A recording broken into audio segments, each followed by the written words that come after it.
अक्टूबर में इजराइल और हमास के बीच में जंग के बाद में फिर से सोने के भाव में तेजी देखने को मिल रही है। तो वही एक्सपर्ट का मानना है कि आगे भी गोल्ड में तेजी का रुख जारी रह सकता है। फिलहाल अंतर्राष्ट्रीय बाजार में सोने की कीमत 7 महीनों के उच्चतम स्तर पर पहुंच गई है।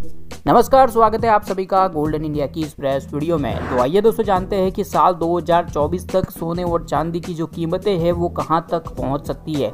एक्सपर्ट की ओर से सोने और चांदी के दाम को लेकर क्या प्रेडिक्शन निकल कर आ रही है। लेकिन इससे पहले आपसे एक छोटी सी गुजारिश है, इस वीडियो को लाइक करने के साथ में चैनल को सब्सक्राइब करना बिल्कुल भी मत भूलिएगा, जिससे कि आपको सोने और चांदी से जुड़ी अपडेट की जानकारी सबसे पहले मिल पाएगी।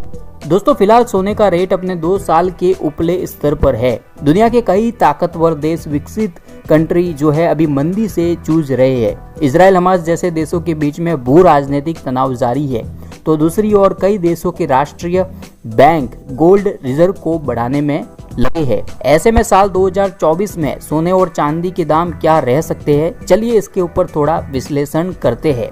आगे बढ़ने से पहले आपको बता दें कि अगर आप भी सोने और चांदी में निवेश करना चाहते हैं, आप चाहते हैं सोने और चांदी के दाम में आगे कमी आनी चाहिए, तो इस वीडियो को लाइक करके अपनी सहमति जरूर दर्शाइएगा। दोस्तों गोल्ड प्रिडिक्शन करने से पहले आपको ये जानना जरूरी है कि कौन से फैक्ट्स है जो कि सोने के भाव को प्रभावित करते हैं।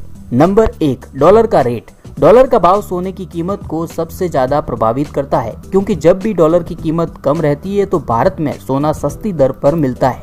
दूसरा, डॉलर घटने से अन्य देशों को भी कम भुगतान में सोना रिजर्व करने का फायदा मिल जाता है। इसलिए जब भी डॉलर घटता है तो सोने की मांग और कीमत दोनों ही बढ़ जाती है। तो डॉलर का भाव जो है वो सोने के दाम को प्रभावित करता है। नंबर 2, आर्थिक मंदी और महामारी। जब भी मंदी की स्थिति उत्पन्न होती है तब दुनिया के ज्यादातर देश गोल्ड रिजर्व को बढ़ाने लगते हैं। सोने और चांदी सेफ निवेश होने से निवेशक ऐसी स्थिति में गोल्ड में निवेश मजबूती से करने लगते हैं, जिससे कि मांग बढ़ती है। जब भी मंदी के संकेत मिलते हैं तो इसका असर शेयर बाजार पर भी देखने को मिलता है। कोरोना जैसी महामारी में इसका सबसे बड़ा ये एक उदाहरण है। आपने देखा होगा कि जब कोरोना की महामारी फैली तो लॉकडाउन में आर्थिक गतिविधियां सुस्त हो गई थी, तो सबसे पहले शेयर बाजार नीचे गिर गया था और सोने के दामों में रिकॉर्ड ऊंचाई देखने को मिली थी। नंबर 3 पर है अंतर्राष्ट्रीय ब्याज दर। अमेरिका की ब्याज दरें सोने और दूसरी कीमती धातु पर असर डालती है, क्योंकि जब भी ब्याज दरें कम यानी कि घटाई जाती है तो इंटरेस्ट रेट कम मिलने से छोटे से लेकर बड़े निवेशक अपना पैसा ज्यादा रिटर्न देने वाले सोर्स यानी कि गोल्ड में करने लगते हैं। इसलिए यूएस फेडरल की ब्याज दर का असर भी सीधा सोने के दाम पर देखने को मिलता है। नंबर 4 पर है भू राजनीतिक तनाव। 2 देशों के बीच में संघर्ष की स्थिति या युद्ध के जैसी कंडीशन होने पर सोने के दाम को बल मिलता है, क्योंकि ऐसे समय में यातायात से लेकर कई तरह की सुविधाएं ठप हो जाती है। कई कंपनियों को इसका डायरेक्ट या इनडायरेक्ट रूप में आर्थिक नुकसान भी झेलना पड़ता है। ये सारे कारण ही सोने की मांग को बढ़ाने का काम करते हैं। इसलिए जब भी मांग में तेजी होती है तो सोने और चांदी की कीमतें बढ़ने लगती है। अब साल 2024 के साल की बात करें तो लंबे समय में सोना तगड़ा रिटर्न देगा ही, ये बात तो तय है।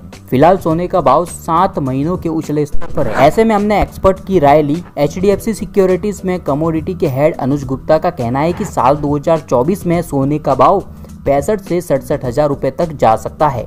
जियोपॉलिटिकल टेंशन की वजह से आने वाले समय में गोल्ड में तेजी का अनुमान है, और इसी के साथ में चांदी के दाम में भी तेजी देखने को मिलेगी। दोस्तों साल 2024 में चांदी का दाम 75,000 से 80,000 रुपए के बीच में रह सकता है। हालांकि आर्थिक गतिविधियां मजबूत होने की वजह से सोने के दाम इतने नहीं बढ़ेंगे जितने लॉकडाउन के समय में बढ़े थे, लेकिन थोड़ा बहुत इसमें बढ़ोतरी देखने को मिल सकता है, जो कि हमने आपको बताया।